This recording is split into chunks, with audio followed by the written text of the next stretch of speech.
Making money using Canva and Printify involves creating custom designs with Canva and selling them on products through Printify's print-on-demand platform. Here's how to get started.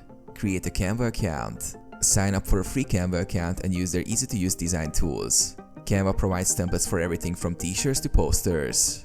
Design your products. Use Canva to create unique designs. You can design logos, slogans, graphics, and illustrations for different product types.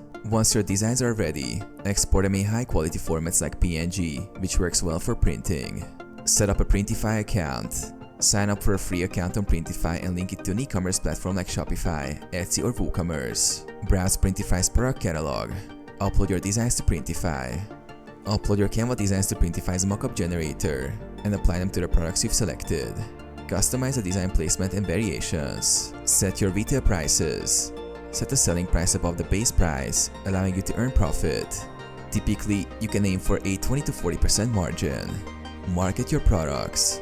Promote your designs via social media and paid ads. When customers order, Printify handles production, packaging, and shipping, and you keep the profit.